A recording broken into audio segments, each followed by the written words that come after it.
Не знаю, сколько мы там прожили, но помню, как нас выселили с этого села. Это было днем, все было видно, автобус, 5-6, может быть больше человек. Милиция с дубинками, помню. Там скандал, заволакивали мать прям в автобус. Взрослых мы, испугавшись, забежали в дом, сидели тихо, не шевелились. Но когда уже доходила очередь до нас, что нужно забирать, мы в окно текали. Я помню, меня в форточку брат вытягивал, даже вот коленочки поцарапал. Ну, шумно, конечно, было.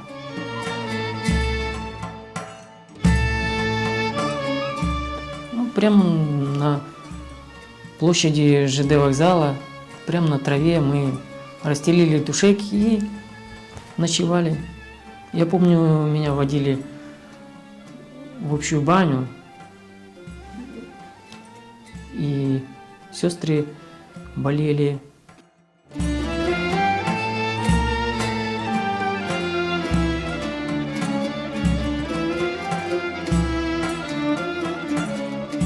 Честно говоря, я эту фотографию увидел, когда уже работал на телевидении выездным оператором. Мы к одному писателю зашли для того, чтобы поснимать о творчестве.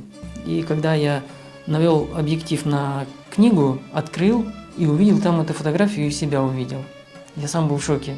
И этому писателю говорю: как так, откуда вы взяли эту фотографию? И он мне начал рассказывать, что у знакомых писателей, поэтов он взял эту фотографию для того, чтобы описать эти действия. Ну, я привез, естественно, показал сестре, брату. Ну, и немножко им расшевелил воспоминания. Говорю, откуда она может быть, эта фотография. А потом они мне сказали, что нас там фотографировали.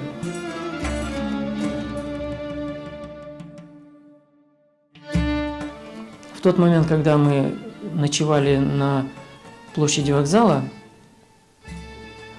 местные жители организовали какой-то митинг, чтобы нас вернули снова в Крым. Вот, и это было 14 августа 1974 года. Вот.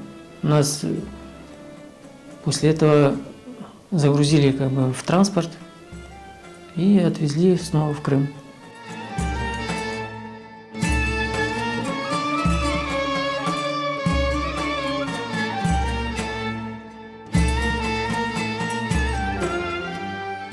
Она очень устремленный была человек, никогда не жалела о том, что делает.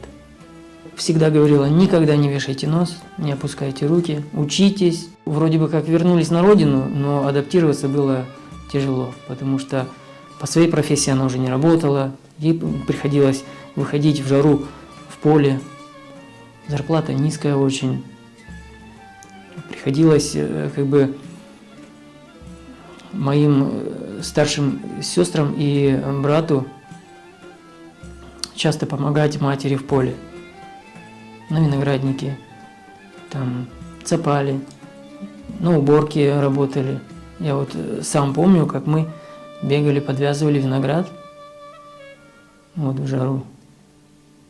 Ну, для того, чтобы мать хотя бы немножко больше получала денег, чтобы покупать нам еду и одежду.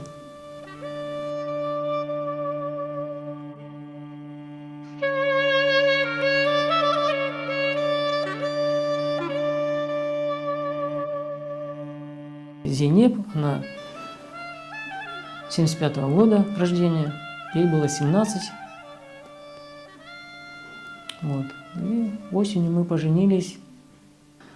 В нашем селе чисто крымских свадеб, крымско-татарских свадеб не было. Мы не видели такого. Лично я никогда, вот, при молодости не был на крымско-татарской свадьбе, чтобы вот в национальных костюмах, никях. Я этого не помню и не видел.